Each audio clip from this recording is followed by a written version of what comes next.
Chers frères et sœurs bien-aimés dans le Seigneur, les ennuis de notre Seigneur Jésus-Christ commencent lorsque dans cette synagogue, il va dire que la parole d'Isaïe, ainsi résumée dans l'actualisation du Messie que tout le monde attendait, lorsqu'il dit que c'est maintenant que ça se réalise. C'est-à-dire que c'est maintenant en moi que tout cela prend forme. Tout le monde est dérouté. Ces paroles sont au-delà de ce que l'on peut, frères et sœurs bien-aimés, imaginer humainement.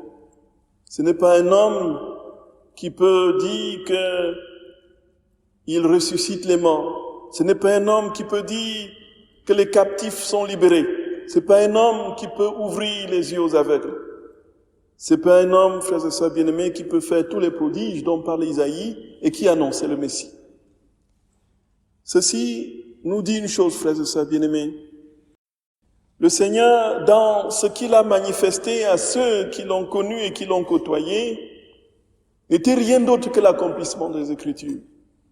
Il faut dire que la parole de Dieu, frères et sœurs bien-aimés, comme nous l'avons entendu dans le premier texte, en Israël, était occupé une place prépondérante. C'était même le cœur de la vie de toute la pratique juive. La parole de Dieu était Dieu lui-même, puisque cette parole était scellée dans l'arche de l'alliance qui était gardée dans le lieu très saint et qui était le lieu de la manifestation de la présence de Dieu, de la Shekinah de Dieu qui venait remplir le temple de sa gloire. Et cette parole, lorsque Esdras va la lire, frères et sœurs bien-aimés, comme nous l'avons entendu, le peuple pleurait. Encore aujourd'hui, dans les synagogues, quand la parole est proclamée, il y a comme une sorte de ferveur, une sorte de l'atmosphère change. Il y a une joie surnaturelle qui gagne les cœurs, parce que la parole est présente, elle est au milieu du peuple, cette parole qui est Dieu. C'est pourquoi la parole, frères et sœurs bien-aimés, dans l'acception hébraïque, c'est une parole événement. C'est la parole, c'est le dabar. C'est la parole qui se donne dans ce qu'elle dit et réalise spontanément, de manière concomitante, l'énoncé de ce qui est dit. Voici, frères et sœurs bien-aimés, que Jésus dit qu'il est lui-même cette parole. Et que c'est maintenant que ça s'accomplit. Ça veut dire que je suis Dieu. En fait, c'est aujourd'hui, dit-il, que ça s'accomplit.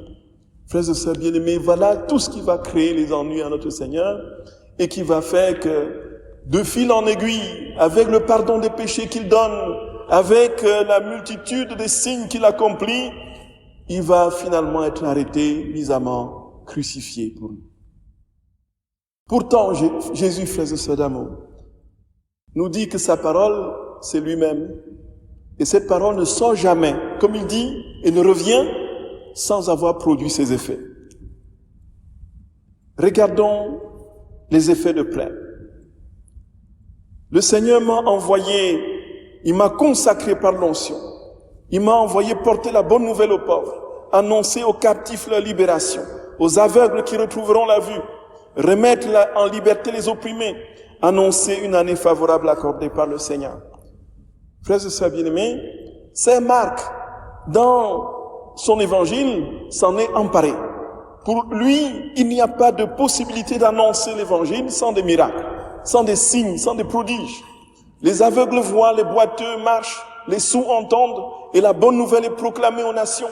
C'est la réponse que Jésus donne aux disciples de Jean-Baptiste, qui lui pose la question, devons-nous attendre un autre? Est-ce toi qui dois venir ou devons-nous en attendre un autre? En fait, il n'y a pas de dissociation possible entre les signes extérieurs de la présence de Dieu et cette parole qui est prononcée. Il n'y a pas de dissociation entre les effets et la parole. Ce qui veut dire très clairement, frères et sœurs d'amour, que si nous voulons appliquer cet évangile à la lettre, comme les textes d'évangile en règle générale, c'est-à-dire que chaque fois qu'on annoncerait l'évangile, on verrait des signes. Mais les signes que nous avons aujourd'hui, frères et sœurs d'amour, loin de ce que nous pouvons lire dans les évangiles, nous ne voyons pas les aveugles ouvrir spontanément les yeux quand nous prêchons. Sinon, nos églises seraient bondées.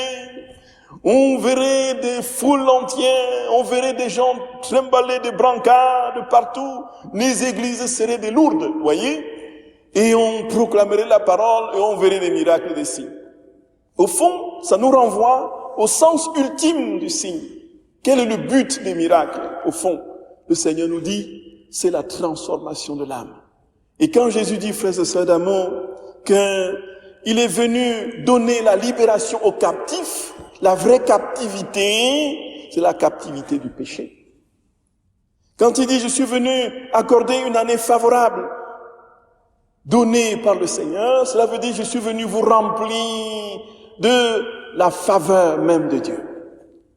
En définitive, les signes extérieurs projettent et propulsent dans l'ultime signe de la transformation de l'âme en Dieu, lorsque nous serons, frères et sœurs bien-aimés, à l'image et la ressemblance véritable de celui qui nous a créés.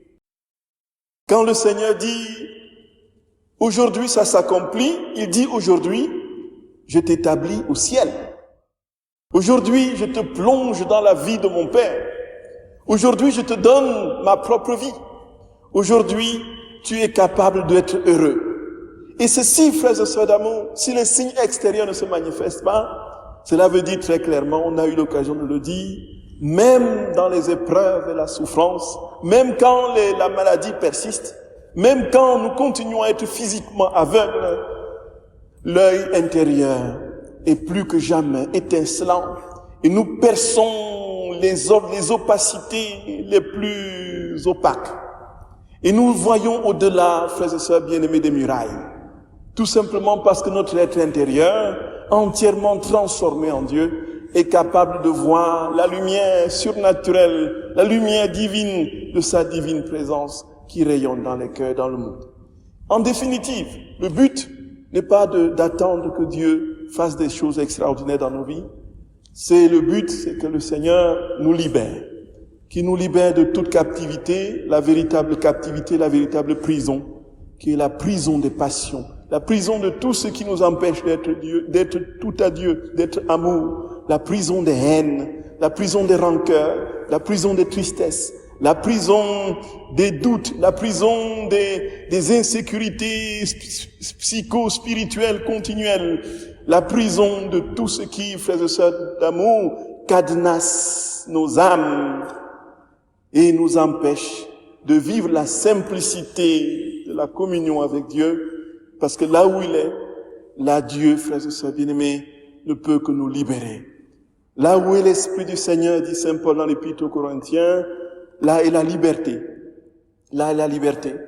Que le Seigneur nous accorde sa grâce, frères et sœurs bien-aimés, et que nous comprenions que l'aujourd'hui, c'est pour nous. Aujourd'hui, cette parole se réalise. Cela veut dire, aujourd'hui, mon enfant, accepte que je suis capable d'être tout en toi, tout pour toi. Je suis capable de te rendre heureux. Je suis capable de te remplir. Accepte d'accueillir toute ma vie. Et en dépit de ce que tu peux traverser comme difficulté, épreuve, crois de tout ton cœur que je suis avec toi et que jamais je ne te lâcherai. Voilà, frères et sœurs bien-aimés, voilà ce pourquoi nous sommes chrétiens.